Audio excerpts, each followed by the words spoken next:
थे, व्यायाम करते थे, उस समय भी हष्ट पुष्ट थे।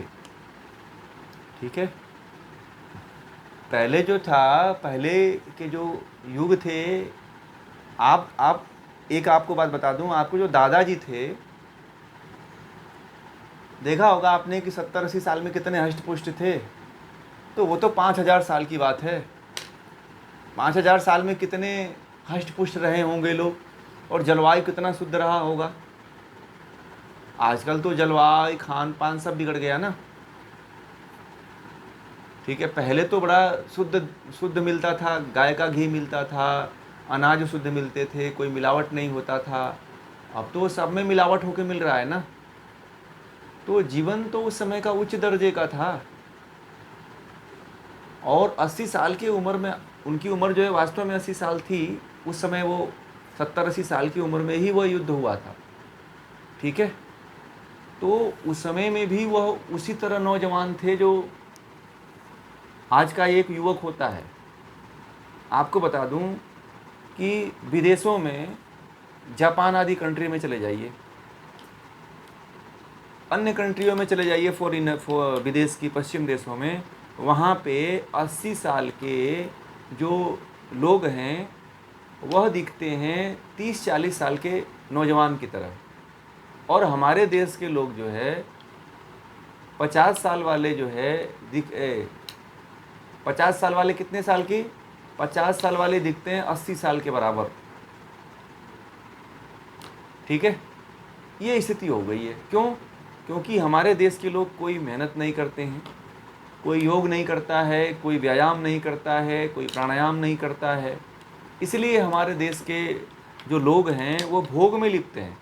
इसीलिए हमारे देश के लोग जो है ज़्यादा जल्दी बूढ़े हो जाते हैं, और ज़्यादा जल्दी जो है उनकी मृत्यु भी हो रही है। हमारे देश के लोग जितेंद्रिय हुआ करते थे। जितेंद्रिय मतलब कि इंद्रियों को जीतने वाले। ठीक है, हमारे देश के लोगों को जितेंद्रिय पुरुष कहा जाता था। और ठीक है ना, इसलिए होता था कि इंद्रियों को बस में रखते थे। अब हमारे देश में क्या हो गया है कि भोगवादी संस्कृति हो गई है। तो हर समय व्यक्ति भोग कर रहा है, तो भोग को आप जितना करोगे उससे आपकी इंद्रियां और शरीर की क्षमता नष्ट होती है। और जब शरीर की क्षमता नष्ट होगी तो आयु घटती है। मोटा मोटी आप इस चीज़ को समझ जाइए, आयु इसीलिए घटती है।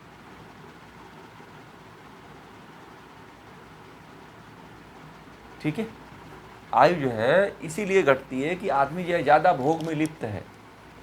योग में देखिए, योग से व्यक्ति की आयु बढ़ती है, व्यायाम से आयु बढ़ती है, प्राणायाम से आयु बढ़ती है। व्यक्ति का दिनचर्या ठीक हो, खान पान ठीक हो, सोना जागना ठीक हो, रात्रिचर्या ठीक हो, तो व्यक्ति लंबी उम्र तक जी सकता है। आप भी 80 साल, 100 साल, 150 साल तक जी सकते हो। अभी बनारस के एक जो संत मिले हैं, जिनको अभी पद्म भूषण से सम्मानित किया गया है, पद्मश्री, तो उनकी भी उम्र 126 साल है। तो वह भी तो सुबह 3 बजे उठते हैं, उबला हुआ खाना खाते हैं, सब्जी हैं, रोटी चावल ऐसे खाते हैं, फल नहीं खाते हैं वो। ठीक है, तो सिंपल तरीके से देखिए वो जी रहे हैं, योग करते हैं, व्यायाम करते हैं। आज भी 126 साल की उम्र में जो है सर्वांगासन लगा लेते हैं।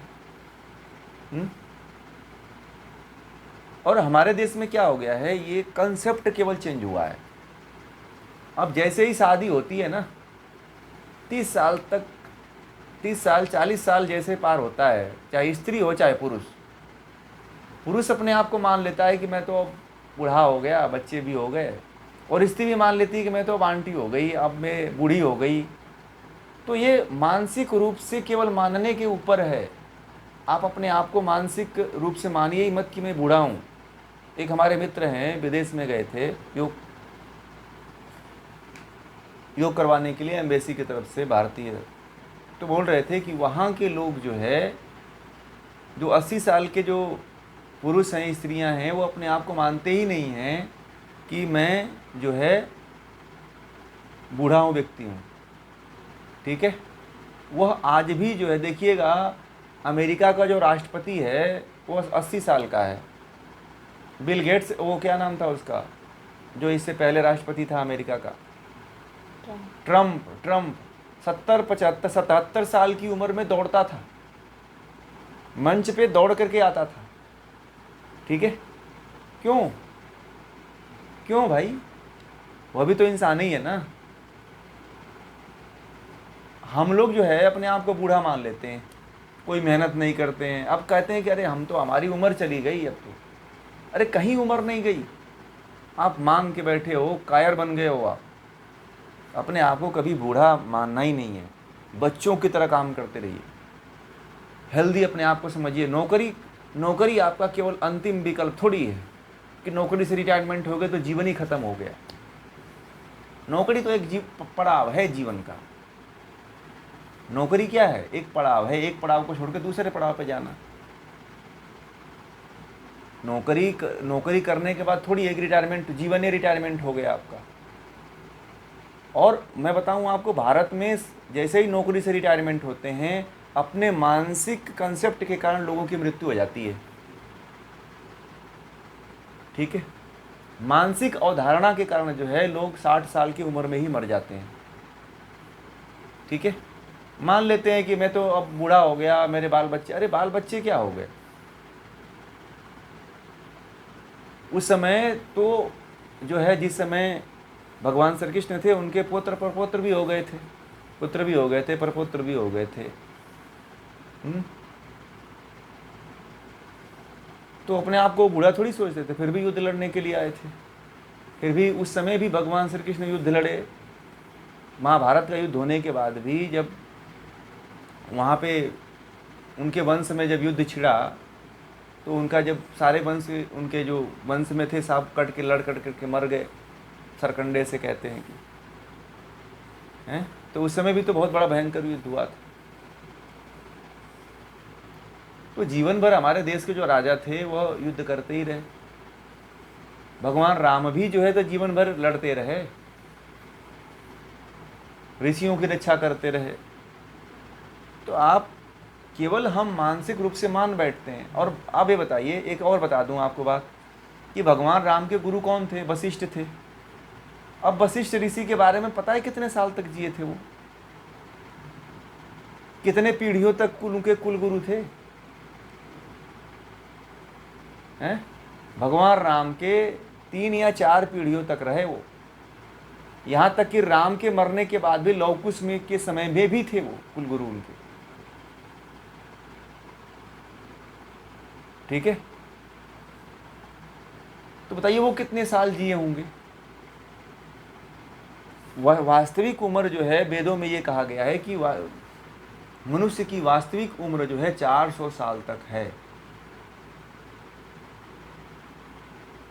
हाँ, मनुष्य की वास्तविक उम्र जो है 400 साल तक की है। हाँ, ठीक है, यदि मनुष्य जीना चाहे तो। यदि आप जीना चाहते हो तो जी सकते हो वैसे, परंतु आप केवल मन से बूढ़े होते हो ना। आप लोग मान लेते हो कि मैं बूढ़ा हो गया। आप मानो ही मत ना कि मैं बूढ़ा हो गया।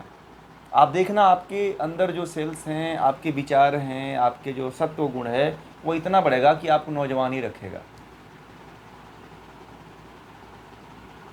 ठीक है, हाँ, परंतु ये है कि जितेंद्रिय रहना चाहिए।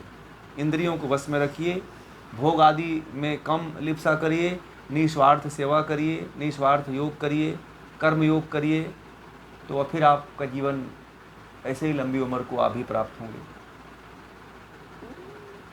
ठीक है, मानिए ही मत अपने आप को। अच्छा भोजन रख दीजिए, अच्छा खान पान रख दीजिए, आपको कोई नहीं मार सकता है। आप कहते हैं ना लोग कि, हमारी वीडियो पड़ी हुई है, देखिएगा उसमें कि लंबी उम्र, क्या व्यक्ति आधी उम्र में क्यों मरता है, अर्धायु क्यों होती है, उसमें बहुत सी वीडियो पड़ी हुई हैं, उसमें आप जा कर के सुनिएगा। पहले सारी हमने डाल रखा है। आप लोग जो है YouTube चैनल को में जाइए, सानिध्यम योग में, उसमें बहुत सी वीडियो पड़ी हुई है।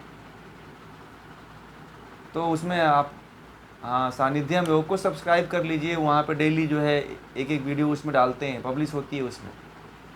तो उसमें आप लोग देखा करिए और लोगों को शेयर भी किया करिए कि लोगों को तक भी ये पहुँचे, है ना, तो लोगों को भी जानकारी होगी। तो उसमें